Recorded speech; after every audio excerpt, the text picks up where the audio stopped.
الحمد للہ وکفى وسلام علی عباده الذین اصطفى اما بعد فاعوذ باللہ من الشیطان الرجیم بسم اللہ الرحمن الرحیم لقد كان لكم في رسول الله أسوة حسنة فقال النبي صلى الله عليه وسلم اللهم اهدي أبي هريرة رضي الله عنه أو كما قال عليه الصلاة والسلام. محترم صدر جلسہ، جناب سامعین اور تعلیمی زندگی کے غم سفر، آج میری تقریر کا عنوان ہے شان مصطفیٰ صلی اللہ علیہ وسلم. انشاءاللہ کوشش کروں گا کہ آپ حضرات کے سامنے حضور صلی اللہ علیہ وسلم کی سیرت طیبہ پر اپنی معروضات پیش کروں. بے مثال سیرت. میرے دوستو، حضور صلی اللہ علیہ وسلم کی سیرت ایک اٹھتا ہوا سمندر ہے. آپ کی سیرت کا عقیدہ تو کوئی نہیں کر سکتا. کسی انسان میں یہ قوت نہیں کہ وہ کہے میں نے حضور صلی اللہ علیہ وسلم کی سیرت کا عقیدہ کر دیا ہے. ایک آدمی نے علامہ بشیری سے کہا اگر آپ سیرت بیان کرنے کا عقیدہ نہیں کر سکتے تو سیرت بیان کرنے کی کیا ضرورت ہے؟ تو علامہ بشیری نے کہا ہماری مثال مصر کی اس بڑھیا کی ہے جو یوسف کو خریدنے کے لیے روئی کی ایک گڈری لے کر آئی تھی. تو کسی نے کہا تھا اماں تیری اس گڈری سے بھی یوسف خریدا جائے گا. تو کہنے لگی بات یوسف کو خریدنے کی نہیں ہے، اصل میں بات یہ ہے کہ کل قیامت کے دن خدا تعالیٰ پوچھے گا کہ یوسف کا خریدار کون کون تھا، تو اس میں میرا بھی نام آ جائے گا. قرآن بولتا ہے وَرَفَعْنَا لَكَ ذِكْرَكَ، ہم نے آپ کے ذکر کو بلند کر دیا.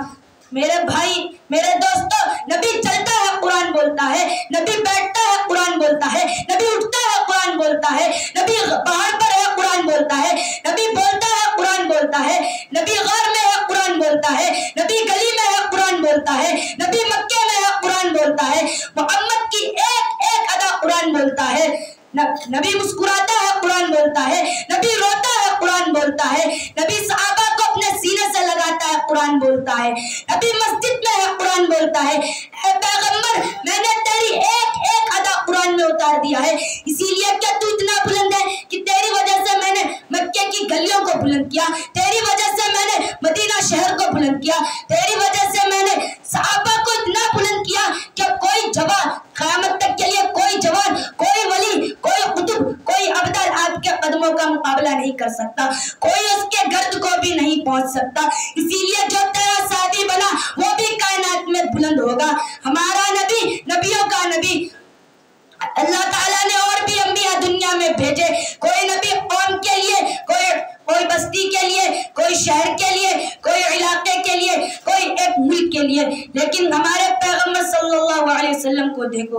ہمارا نبی آسمانوں کا نبی، زمینوں کا نبی، شمس و قمر کا نبی، شجر و اجر کا نبی، ساری کائنات کا نبی، تحت الثری کا نبی، عرش معلیٰ کا نبی، اور ہمارا نبی تمام نبیوں کا نبی. قرآن کہتا ہے وَرَفَعْنَا لَكَ ذِكْرَكَ، ہم نے آپ کے ذکر اور ہم نے تیرے ذکر اور تیری شان کو اونچا کر دیا.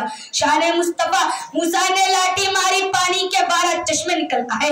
قرآن کہتا ہے فَانْفَجَرَتْ مِنْهُ اثْنَتَا عَشْرَةَ عَيْنًا قَدْ عَلِمَ كُلُّ أُنَاسٍ مَشْرَبَهُمْ، کہ موسیٰ نے لاٹھی پتھر پر ماری، پانی کے چشمے پہاڑ سے نکل آئے. دنیا حیران ہو گئی کہ پانی کے چشمے پہاڑ سے نکل آئے. میرے دوستو، پہاڑ سے پانی کا نکلنا قرین قیاس ہے، عقل کے خلاف نہیں. پانی کے چشمے زمین سے نکلتے ہیں، پانی کے چشمے تو پہاڑی سے نکلتے گئے. پانی کے چشموں کا پہاڑ سے نکلنا جتنا بڑا کمال ہے، اس سے بھی بڑا کمال حضور صلی اللہ علیہ وسلم نے دنیا کو دکھا دیا کہ نبی حدیبیہ کے موقع پر موجود ہے. صحابہ نے بتایا یا رسول اللہ پانی ختم ہو گیا.